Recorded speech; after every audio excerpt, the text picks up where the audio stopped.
Hello दोस्तों, आज का हमारा टॉपिक स्वास्थ्य समस्याओं से संबंधित भारत में विषरोधक औषधियां या एंटीवेनम्स इन इंडिया है। क्योंकि अनुमान है कि हर साल लगभग 58,000 भारतीय विषैले सांपों के काटने से मर जाते हैं। ये एक भयावह संख्या है जो भारत को विश्व की सर्पदंश राजधानी या स्नेक बाइट कैपिटल बनाती है और इसे रोके जा सकने वाले संकट की व्यापकता को भी उजागर करती है। अब अगर भारत में वर्तमान में सांप के काटने की स्थिति की बात करें तो लेटेस्ट ICMR की एक स्टडी के अनुसार भारत में 2000 से 2019 तक सांप के काटने से अनुमानित 1.2 मिलियन यानी 12 लाख मौतें हुई हैं, जो औसतन सालाना 58,000 है। इससे विश्व में सांप के काटने से होने वाली मौतों में से लगभग 50% भारत में होती हैं। सांप के काटने से होने वाले जहर को विश्व स्वास्थ्य संगठन यानी WHO ने भी उच्च प्राथमिकता वाली उपेक्षित उष्णकटिबंधीय बीमारी यानी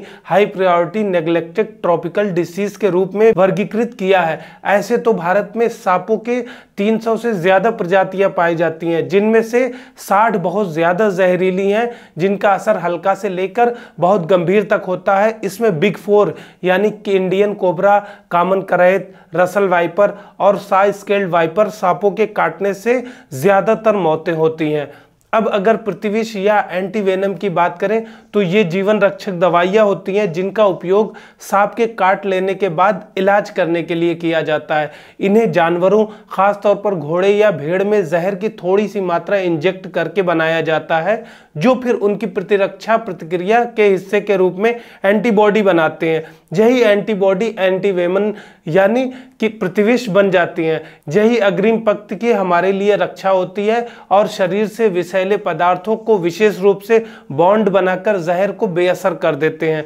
जिससे शरीर की प्राकृतिक रक्षा प्रणाली समय के साथ उन्हें सुरक्षित रूप से साफ कर देती है और जहर का असर हल्का हो जाता है। इसके उत्पादन में पहले सांपों से विष को निकालना, एंटीबॉडी उत्पन्न करने के लिए घोड़े या भेड़ जैसे जानवरों को प्रतिरक्षित करना यानी उनमें इंजेक्ट करना, और फिर इन एंटीबॉडी जो घोड़े या भेड़ डेवलप करते हैं, इन एंटीबॉडी को जानवर के रक्त से निकालकर शुद्ध करना तथा एंटीवेनम यानी प्रतिविष तैयार करना शामिल होता है। अब अगर भारत में एंटीवेनम तक पहुंच में समस्याएं या चुनौतियों को देखें जो कि मौत के सबसे बड़े रीजन है, तो सबसे अहम बात समय पर उपचार में बाधा आना है, क्योंकि दूरस्थ क्षेत्रों में एंटीवेनम से सुसज्जित स्वास्थ्य सुविधाएं उपलब्ध नहीं होती, क्योंकि सांप काटने की घटनाएं ज्यादातर ग्रामीण क्षेत्रों में होती है। खासकर ग्रामीण क्षेत्रों में सांप काटने के संबंध में अंधविश्वास और पारंपरिक प्रथाओं पर निर्भरता के कारण भी अक्सर चिकित्सा सहायता में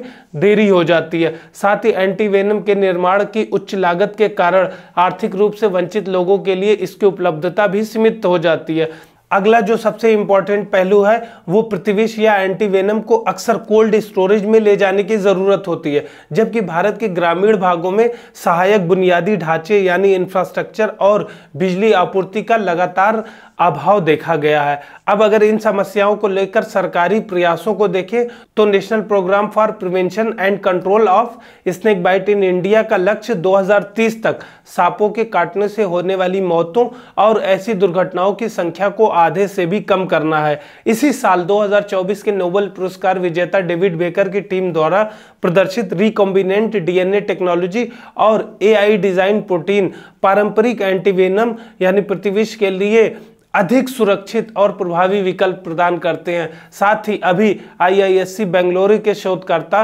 विशिष्ट सांप प्रजातियों यानी बिग 4 के अलग अलग रूपों के लिए और क्षेत्रीय विविधताओं को देखते हुए एंटीवेनम डेवलप कर रहे हैं। इसी दिशा में पोर्टेबल वेनम डिटेक्शन किट विषरोधी दवाओं के सटीक और समय पर उपयोग का मार्गदर्शन कर सकती हैं, जिससे रोगी की स्थिति में तत्काल सुधार किया जा सकता है। इससे रिलेटेड क्वेश्चन मेंस एग्जाम में हेल्थ रिलेटेड इश्यूज से पूछा जा सकता है, जैसे कि एंटीवेनम या विषरोधक क्या है और भारत में एंटीवेनम तक पहुंचने में आने वाली चुनौतियों के बारे में बताएं, या आपसे ही सलाह ली जा सकती है या पूछा जा सकता है कि इसको कैसे इफेक्टिव तरीके से टैकल किया जा सकता है।